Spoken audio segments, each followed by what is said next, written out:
বিজয়ী দল বাংলাদেশ জাতীয়তাবাদী দলকে আন্তরিক শুভেচ্ছা এবং জামাত ইসলামী যারা একটি কঠিন প্রতিদ্বন্দ্বিতা করেছে তাদেরকেও শুভেচ্ছা। তাদের স্পোর্টসম্যান স্পিরিটের যে দেখাটা আমরা পেয়েছি পরবর্তী সময় তাদের বক্তব্য এবং বিভিন্ন জায়গায়, সেই জায়গাটায় শুভেচ্ছা। এবং বিএনপি চেয়ারপারসন জনাব তারেক রহমান তিনি আজকের একটি প্রেস কনফারেন্স করেছেন, সে বিষয়টি নিয়ে আমি একটু কথা বলবো। পাশাপাশি জামাতের আমিরের একটা বক্তব্য আছে নির্বাচনের দিন রাতেই, সে বিষয়টি কথা বলবো। তো প্রথমেই আমি একটু যেতে চাই যে নির্বাচনের ফলাফলের পরপর আমি যখন দেখলাম যে বাংলাদেশ জাতীয়তাবাদী দল 151 আসন সিকিউর করেছে, তার পরপরই আমি আমার ফেসবুকে একটা পোস্ট দিই। আমি যদি আপনাদেরকে একটু দেখাই সে পোস্টটা, তাহলে আপনাদের জন্য সুবিধা হবে। অর্থাৎ এটা দিয়ে আমরা আলোচনাটা শুরু করতে চাই যে আমাদের রাজনৈতিক সংস্কৃতির জায়গাটা এটা হচ্ছে, এটা যেটা আপনারা দেখছেন। তো অনেকেই আমাকে ফোন করে বলেন, যেমন একজন বিকেলবেলায় সন্ধ্যার দিকে ফোন করে বললেন যে ভাই আপনার ফেসবুক অ্যাকাউন্ট কি হ্যাক হয়েছে, যে কেন, যে আপনি বিএনপি শুভেচ্ছা জানাচ্ছেন। আমি বললাম আরে ভাই শুভেচ্ছা জানাবো না কেন, ধরেন জেনারেল ওয়াকার যখন দায়িত্ব নেয় তাকে আমি শুভেচ্ছা জানিয়েছি, আপনি আসেন সেনাবাহিনীর এই জায়গাগুলো নিশ্চয়ই আপনি গুরুত্ব সহকারে দেখবেন বা আপনি সক্ষম হবেন। জেনারেল ওয়াকার যখন কিছু জায়গায় যখন আমার মনে হয়েছে উনি ঠিক করছেন না, তাকে সমালোচনা করতে আমি ছাড়ি নাই। ডক্টর ইউনূস যখন সরকার গঠন করেছেন তাকে স্বাগত জানিয়েছি, তাকে নিরঙ্কুশ সমর্থন দিয়েছি, একেবারে মানে কোন ছাড়াই সমর্থন দিয়েছি। কিন্তু তিনি যখন দেখা গেল যে অথর্ব একটা পরিষদ নিয়ে কাজ শুরু করলেন এবং জুলাই বিপ্লবকে তিনি আসলে ব্যাহত করছেন তার কার্যক্রমে, ইউনূসকে কি আমরা ছাড়ছি নাকি? ডক্টর ইউনূসকে তো মিনিমাম কোনো ছাড় দেওয়া হয়নি। তো বিএনপিকে স্বাগত জানাতে হবে। আর বিএনপির সরকার যে শপথ নিয়ে কাজটা শুরু করুক। বিএনপি যদি কোনো ব্যত্যয় ঘটায়, তাদের যে প্রতিশ্রুতি বা যা কিছু, কোনো কিছুই ছাড় দেওয়া হবে না আসলে।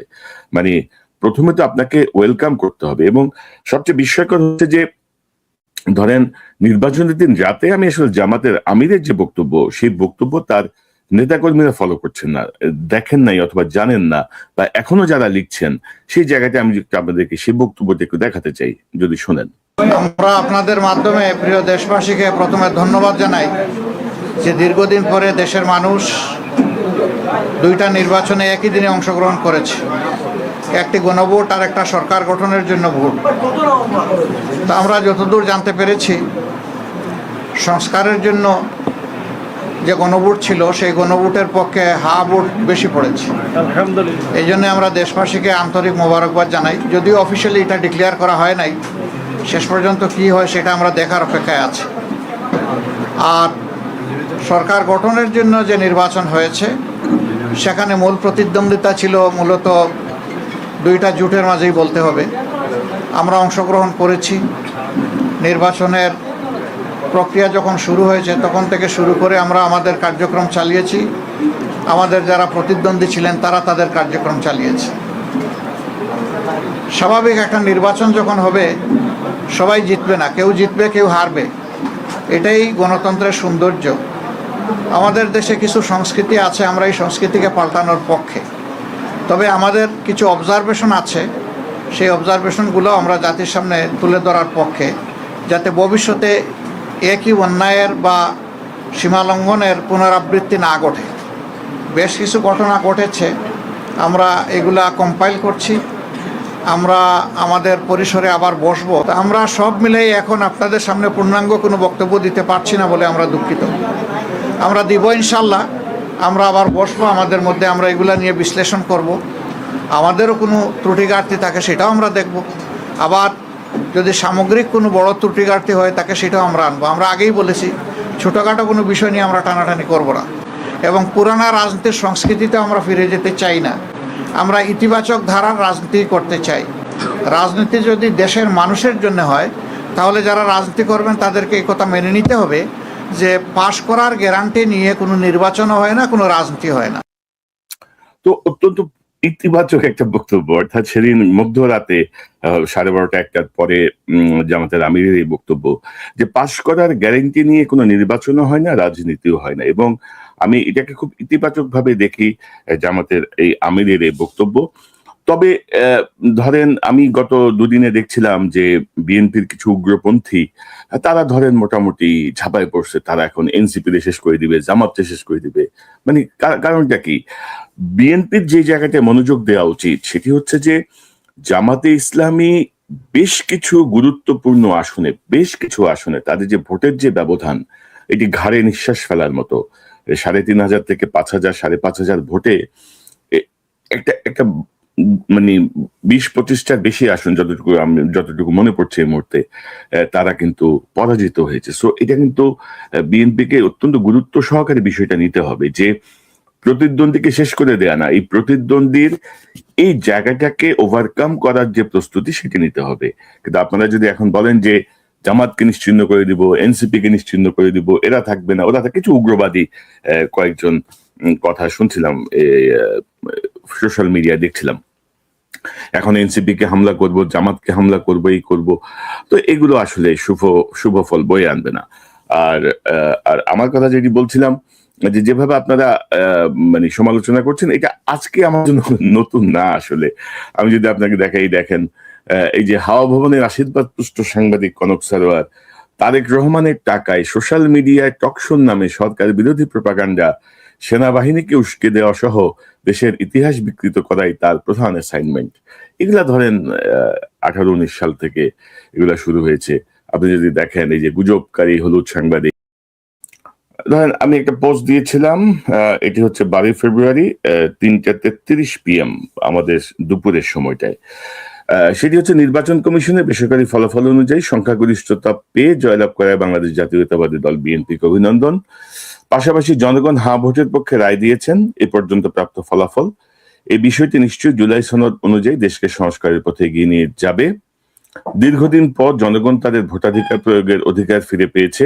এই ধারা অব্যাহত থাকুক। বাংলাদেশ সেনাবাহিনী সহ আইন শৃঙ্খলা রক্ষাকারী পুলিশ, আনসার, বিজিবি প্রত্যেককে ধন্যবাদ।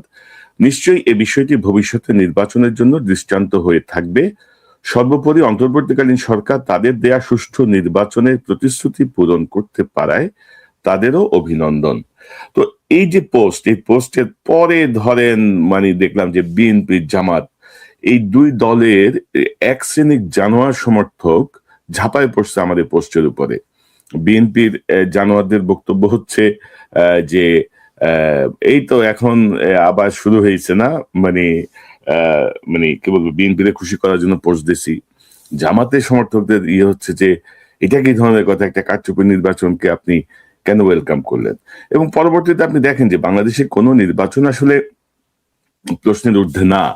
এখন বিএনপির যে সংখ্যাগরিষ্ঠতা বা বিজয়ের যেই রেশিও, ধরেন 50টা আসনেও যদি কারচুপি হয় তারপরেও তো বিএনপি ক্ষমতায়। এবং কারচুপি আসলে যেই মাত্রায় কেউ কেউ দাবি করছেন সেই মাত্রায় কোনো ইঞ্জিনিয়ারিং বা কারচুপি হয় নাই। কারণ জনগণের যেই জনস্রোত যেভাবে ভোট কেন্দ্রে গেছে এবং জনগণ যেভাবে ভোটাধিকার প্রয়োগ করেছে, সেখানে চাইলে আসলে অনেক কিছুই করা সম্ভব না। বাট দু একটা কেন্দ্রে হতে পারে, আমি অস্বীকার করি না। কিছু কেন্দ্রে অনিয়ম হতে পারে, সে ব্যাপারে আমি অস্বীকার করি না। বাট যেভাবে ধরেন জনগণের যেভাবে ধরেন মানে গালাগালির যেই নমুনা আর কি, মানে ইচ্ছা মতো, এবং সবাই কেন যেন মনে করে যে সবাই টাকার কথা বলে, সবাই টাকার কথা বলে, টাকা খাইছি, পাচাটি, যাই হোক আর কি। তো এখন ধরেন এখানে আমি যদি কমেন্টস দেখে 19,000 মানুষ এখানে আসলে তাদের লাইক, শেয়ার, লাভ, রিয়েক্ট দিয়েছেন। 1700 মানুষ তাদের কমেন্টস দিয়েছেন এবং 435টা হচ্ছে শেয়ার। তো এটা হচ্ছে এটা যেটা আপনারা দেখছেন। তো অনেকে আমাকে ফোন করে বলেন, যেমন একজন বিকেল বেলায় সন্ধ্যার দিকে ফোন করে বলেন যে ভাই আপনার ফেসবুক অ্যাকাউন্ট কি হ্যাক হয়েছে? যে কেন? যে আপনি বিএনপি শুভেচ্ছা জানাচ্ছেন। আমি বললাম আরে ভাই শুভেচ্ছা জানাবো না কেন? ধরেন জেনারেল ওয়াকার যখন দায়িত্ব নেয় তাকে আমি শুভেচ্ছা জানিয়েছি। আপনি আসেন সেনাবাহিনীর এই জায়গাগুলো নিশ্চয়ই আপনি গুরুত্ব সহকারে দেখবেন বা আপনি সক্ষম হবেন। জেনারেল ওয়াকার যখন কিছু জায়গায় যখন আমার মনে হয়েছে উনি ঠিক করছেন না, তাকে সমালোচনা করতে আমি ছাড়ি নাই। ডক্টর ইউনূস যখন সরকার গঠন করেছেন তাকে স্বাগত জানিয়েছি, তাকে নিরঙ্কুশ সমর্থন দিয়েছি, একেবারে মানে কোন ইয়ে ছাড়াই সমর্থন দিয়েছি। কিন্তু তিনি যখন দেখা গেল যে অথর্ব একটা পরিষদ নিয়ে কাজ শুরু করলেন এবং জুলাই বিপ্লবকে তিনি আসলে ব্যাহত করছেন তার কার্যক্রমে, ইউনূসকে কি আমরা ছাড়ছি নাকি? ডক্টর ইউনূসকে তো মিনিমাম কোনো ছাড় দেওয়া হয়নি। তো বিএনপিকে স্বাগত জানাতে হবে। আর বিএনপির সরকার যে শপথ নিয়ে কাজটা শুরু করুক। বিএনপি যদি কোনো ব্যত্যয় ঘটায়, তাদের যে প্রতিশ্রুতি বা যা কিছু, কোনো কিছুই ছাড় দেওয়া হবে না আসলে। মানে প্রথমে তো আপনাকে ওয়েলকাম করতে হবে। এবং সবচেয়ে বিস্ময়কর হচ্ছে যে ধরেন নির্বাচনের দিন রাতে আমি আসলে জামাতের আমিরের যে বক্তব্য, সেই বক্তব্য তার নেতাকর্মীরা ফলো করছেন না, দেখেন নাই অথবা জানেন না, বা এখনো যারা লিখছেন, সেই জায়গাটা আমি আপনাদেরকে সেই বক্তব্যটা একটু দেখাতে চাই, যদি শোনেন।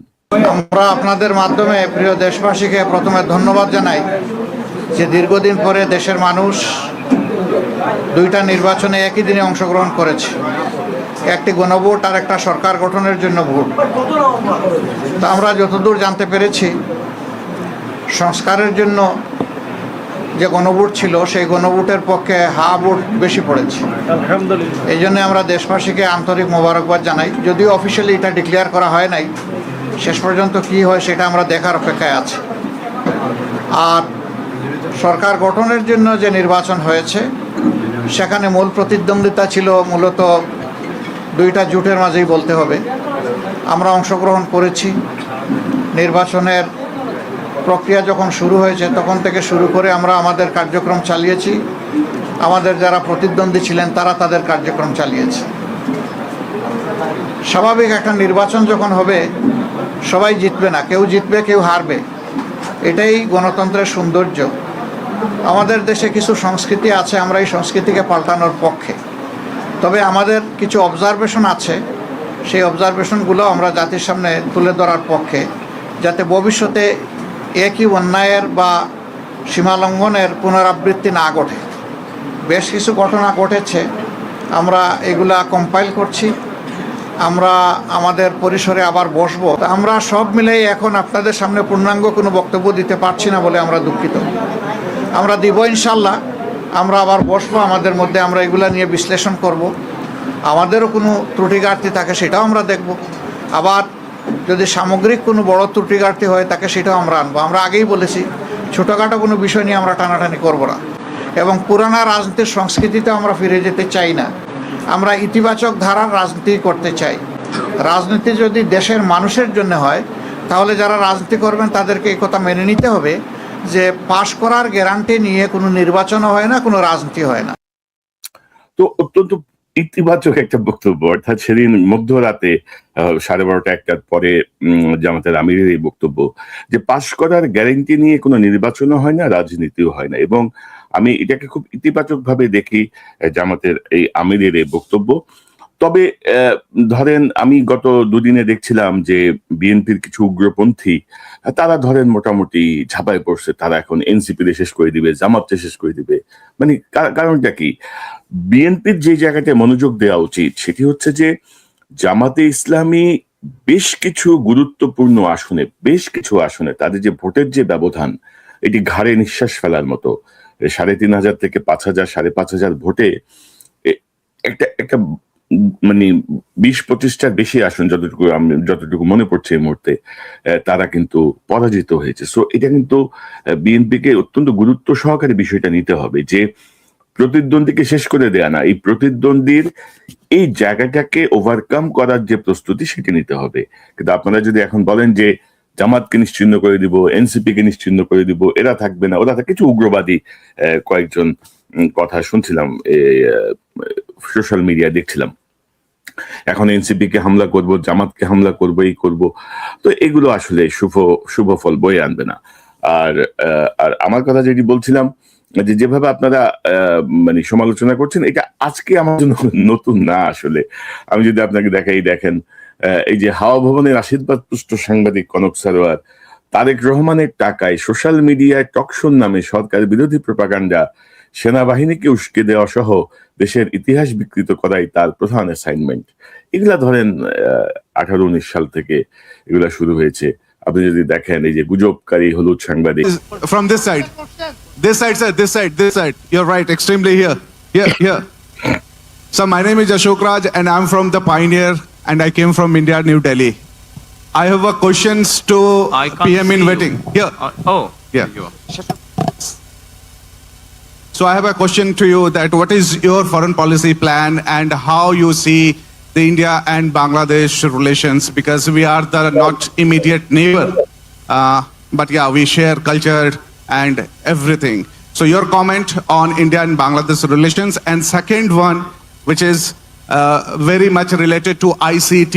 Do you going to review and scrutiny the verdict and the decision has made by the ICT?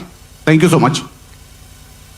Thank you so much. I think we have cleared ourselves regarding the foreign policy, which is the interest of Bangladesh and the interest of Bangladeshi people comes first. By একটি অসাধারণ জবাব দিয়েছেন যেমন তারেক রহমান। ভারতের একটি media সাংবাদিক তাকে প্রশ্ন করছিলেন যে বাংলাদেশ ভারতের রিলেশনশিপটা কি হবে এবং আইসিটি অর্থাৎ ইন্টারন্যাশনাল ক্রাইম ট্রাইব্যুনালের ব্যাপারে উনি এই আমলের কথা বলছেন নাকি আগের আমলের কথা বলছেন সেটি ক্লিয়ার হয়নি, যে সেই ব্যাপারে তাদের বক্তব্যকে, এবং তারেক রহমান সাহেব জবাব দিয়েছেন যে ভারতের সাথে বাংলাদেশের সম্পর্ক নির্ধারিত হবে বাংলাদেশের স্বার্থ এবং বাংলাদেশের জনগণের স্বার্থ নিয়ে। তো এটি একটি অসাধারণ উত্তর। যে হাসিনা বলতো না যে সকলের সঙ্গে বন্ধুত্ব, কারোর সঙ্গে বৈরিতা নয়, এ খুব ফালতু একটা ফরেন পলিসি ছিল। মানে স্বার্থ হচ্ছে বাংলাদেশের এবং বাংলাদেশের জনগণের। বাংলাদেশের জনগণ কি চায়, বাংলাদেশের স্বার্থ যেখানে রক্ষিত হবে সেই অনুযায়ী আসলে বাংলাদেশের ফরেন পলিসি নির্ধারিত হবে। এবং আইসিটির জায়গাটা নিয়ে বেশ কয়েকটা প্রশ্ন এসছে, এই জায়গাগুলো নিয়ে পরবর্তীতে আমির খসরু সাহেব জবাব দিয়েছেন। তবে তারেক রহমানের আশেপাশে যারা থাকবেন তারা আরেকটু অ্যাটেন্টিভ থাকা ভালো, কোথায় কি হচ্ছে না হচ্ছে। দেখা গেলো যে আমির খসরু সাহেব প্রশ্নই শুনেন নাই, বোঝেন নাই, বেশ কয়েকবার বলতে হলো। এগুলো একটু অন্যরকম প্রশ্নের সৃষ্টি করে। তো সেই জায়গাটা আইনগতভাবে সমাধান হবে। এবং আরেকটি প্রশ্ন ছিল যে আওয়ামী লীগের ব্যাপারে কি সিদ্ধান্ত নিচ্ছেন Tarique Rahman. protecting the interest of Bangladesh and the people of Bangladesh. Your plans for reconciliation in Bangladesh? By ensuring rule of law. Thank you. Awami লীগের নেতাকর্মীদের ব্যাপারে বা আওয়ামী লীগের ব্যাপারে রিকনসিলিয়েশনের ব্যাপারে কি হবে এমন একটা প্রশ্ন এসেছিল। সেই প্রশ্নের জবাবে তারেক রহমান সাহেব বলেছেন যে আইনগতভাবে আইন যেভাবে বলে তাদের অপরাধের মাত্রা অনুযায়ী তাদের বিষয়টি দেখা হবে এবং আইনগতভাবে দেখা হবে। এখানে কোনো প্রতিহিংসা বা অন্য কোনো বিষয় কাজ করবে না। তবে তারেক রহমান সাহেবের যে প্রেস কনফারেন্স, অর্থাৎ খুবই ভালো প্রেস কনফারেন্স আমি বলবো, তিনি খুব চমৎকার ভাবে অর্থাৎ এতদিন ধরে তিনি যা বলে আসছিলেন সেই জায়গাটার একটা প্রতিফলন কিন্তু তার প্রেস কনফারেন্সে স্পষ্ট। তবে আমি একটু বলতে চাই যে প্রেস কনফারেন্সে দলীয় লোকজন যেন না ঢোকে এই ব্যাপারে সতর্ক থাকা, কারণ প্রেস কনফারেন্সে হাততালি দেওয়ার কিছু নাই এবং তারা সবাই যে বাংলাদেশে প্রথাগত যেটা হয়। এবং বাংলাদেশি সাংবাদিকদের কয়েকটা প্রশ্ন শুনলাম, তার মধ্যে একজন একটু তেল মারার চেষ্টা করলো আর দুইজন মোটামুটি নর্মাল ছিল। তো এগুলা খাসলত পরিবর্তন করতে হবে আর কি। সাংবাদিকতা মানে তেল মারা না, দালালি না, সাংবাদিকতা মানে হচ্ছে জবাবদিহিতা। মনে রাখতে হবে বাংলাদেশের 20 কোটি মানুষের পক্ষে আপনি দাঁড়াচ্ছেন, আপনি সেই প্রশ্নটা করতে হবে এবং সরাসরি প্রশ্ন করতে হবে। প্রশ্নের মধ্যে যদি আপনি ভয় পান, প্রশ্নের মধ্যে যদি আপনার ব্যক্তিগত স্বার্থ সংশ্লিষ্ট কোনো বিষয় থাকে, তাহলে আপনি সেই জাতীয় প্রশ্ন না করাই ভালো। সেক্ষেত্রে আপনি প্রেস কনফারেন্সে না যাওয়াই ভালো। তো সেই জায়গাটা, তবে আমি একটা জায়গায় চিন্তিত, বিএনপি যেভাবে ব্রুট মেজরিটি পেয়েছে অর্থাৎ একক সংখ্যাগরিষ্ঠতা, এই জায়গাটা কিন্তু আমাকে ভাবাচ্ছে। কারণ তারেক রহমান সাহেবের মানসিকতা বা তার যে পরিবর্তিত চিন্তা বাংলাদেশকে ঘিরে, সেই জায়গাটায় এই ব্রুট মেজরিটির সুযোগে দলের মধ্যে একটা ডিপ স্টেট গড়ে উঠবে, দলের বাইরে একটা ডিপ স্টেট গড়ে উঠবে। তারা নানা রকম ভাবে যেহেতু একক ক্ষমতা এবং আপনার বিরোধী দলকেও প্রয়োজন হচ্ছে না, সেই জায়গাটায় কোনো আকাম করে কিনা আমরা অতীতে এরকম অনেক দেখেছি। সেই আকামের জায়গাটা নিয়ে আসলে আমি চিন্তিত যে এতটা ব্রুট মেজরিটি কে বিএনপি কে কতটুকু নিয়ন্ত্রিত শাসন ব্যবস্থা কায়েম করতে সুবিধা করবে, নাকি তারা মনে করবে যে যেটা হাসিনা মনে করেছিল যে ব্রুট মেজরিটি মানে আমারই সব, জনগণ আমাদের সব দিয়ে দিচ্ছে, আমি এখন যা ইচ্ছা তা করব। তো সেই জায়গাটায় আমি মনে করি যে একটু ভাবনার বিষয় আছে। তবে তারেক রহমান সাহেবের এখন পর্যন্ত যা আমি দেখছি, যেসব বক্তব্য বা সবকিছু মিলিয়ে আমি যা দেখছি তাতে আমার মনে হয় না যে তাকে বিভ্রান্ত করা এতটা সহজ হবে, কারণ 18 বছর তার উপর দিয়ে, তার পরিবারের উপর দিয়ে, বেগম খালেদা জিয়ার উপরে যা গেছে, সেই জায়গাটা থেকে তার যে লার্নিং, আমি মনে করি সেই লার্নিং নিশ্চয়ই বাংলাদেশকে একটু অন্য পথে, নতুন পথে নিয়ে যাবে, নতুন পথে নিয়ে যাবে। তো আমার মনে হয় যে আপনারা আজকের আমার এই অনুষ্ঠানের বক্তব্যটা স্পষ্টভাবে বুঝতে পেরেছেন। আমি আবার অনুরোধ করব, সামনে নতুন যে সরকার গঠন হবে সেই সরকার গঠনে জনাব তারেক রহমান অনুরাগ বা বিরাগের বশবর্তী না হয়ে খুবই সুনির্দিষ্টভাবে যারা বাংলাদেশের পক্ষে, যারা বাংলাদেশের তার যে I have a plan theory, সেই থিওরি অনুযায়ী যারা কাজ করতে পারবে সেই ব্যক্তি তার দালালি করুক না করুক, তার সমালোচনা করুক, তাকে যাই বলুক, এই জাতীয় ব্যক্তি অর্থাৎ একটা ট্রেন্ড একটা ফোর্স, অর্থাৎ মানে রেজিমেন্টেড একটা আর্মির মতো, প্রশিক্ষিত একটা আর্মির মতো একদম বাছাই করা লোকজন তিনি যদি সরকার গঠন করেন, তাহলে আমি মনে করি এই 5 বছর তো বটেই, পরবর্তী সময়েও বিএনপি এই ধারা অব্যাহত থাকবে। মনে রাখতে হবে এই মুহূর্তের প্রধান বিরোধী দল জামাতে ইসলামী কিন্তু বিএনপির ঘাড়ে নিঃশ্বাস ফেলছে। তাদের যেই ভোটের যে পার্সেন্টেজ, এবং আপনারা দেখবেন যে নির্বাচনের ঠিক আগের দিন রাতে জনাব নকিবুর রহমান, যিনি জামাতের মুখপাত্র, তার একটা ইন্টারভিউ আমার এখানে গেছে, বিএনপি থেকে আমন্ত্রণ জানিয়েছিলাম, তারা সময় করতে পারেন নাই। কিন্তু নকিবুর রহমান সাহেবকে প্রথম প্রশ্নটাই ছিল, আপনারা 2001-এ 17 আসন পেয়েছেন, এবার কেন আপনারা ভাবছেন 151টা পাবেন? এবং নানা আলোচনার এক পর্যায়ে নকিবুর রহমান সাহেব বলেছেন যে আমরা যদি 17টা থেকে 18টা পাই বা 19টা পাই, সেটাই আমাদের বিজয়, আমরা এক ধাপ তো এগোলাম। সো পজিটিভলি আপনাদেরকে চিন্তা করতে হবে এবং যে বিজয়, সেই বিজয়টা ধরে রাখার চেষ্টা করতে হবে। গত 2 দিন ধরে ঢাকা বিশ্ববিদ্যালয় সহ বিভিন্ন জায়গায় যেই ঘটনাগুলো ঘটছে, আমি তারেক রহমান সাহেবকে অনুরোধ করব, তিনি হয়তো এখন এগুলো দেখার সুযোগ পান না, তার অনুসারী যারা আছেন, যারা তাকে রিপোর্ট করেন, তাদেরকে অনুরোধ করব দয়া করে একটা কঠোর নির্দেশনা দিয়ে যে কোনো ধরনের অরাজক পরিস্থিতি নিয়ন্ত্রণ করুন।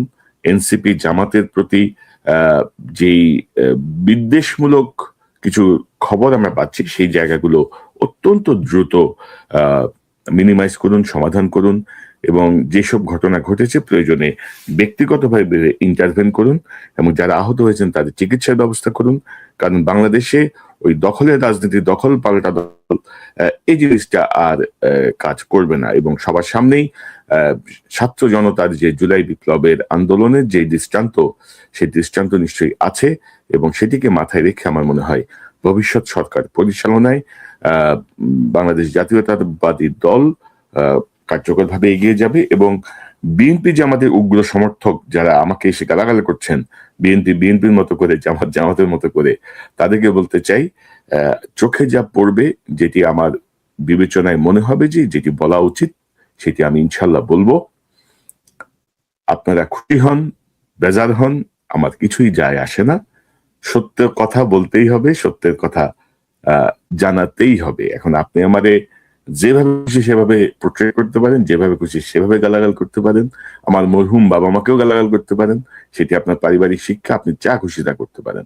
কিন্তু আমি প্রায় 30 বছর হলো বাংলাদেশে, 19 বছর, এবং পরবর্তী সময়টা আমেরিকা থেকে, আমি কোনো জায়গায় কোনো আপোষ করে কিছু করেছি, অন্তত আমার বিবেকের কাছে, আমার মনের কাছে আমি একদম স্পষ্ট, একদম ক্লিয়ার যে আমার কোনো ব্যক্তিগত কোনো স্বার্থ ধান্দার জন্য আমি কোনো কিছু করি নাই। তবে তারেক রহমান সাহেবকে সতর্ক করছি, এখনো আপনার আশেপাশে অনেকেই ঘুরঘুর করা শুরু করেছে, অনেকেই ঘুরঘুর করছেন। গত 15-16 বছরে যাদের ন্যূনতম কোনো ভূমিকা ছিল না, যারা একটা লাইনও লেখা নেই, একটা শব্দ উচ্চারণ করে নাই, তারা এখন যে ধান্দার মানুষে আপনার আশেপাশের লোকজনকে ঘিরে ধরেছে, সেই জায়গাটায় সতর্ক থাকুন। এইসব মৌলভীরা মধু খাওয়ার জন্যই ভিড়ছে, এবং মধু খাবে, উড়াল দেবে, দায় পড়বে আপনার ঘাড়ে। এখন বাকিটা আপনার বিবেচনা। দর্শক, এই চ্যানেলটি সাবস্ক্রাইব করে আমাদের পাশে থাকুন।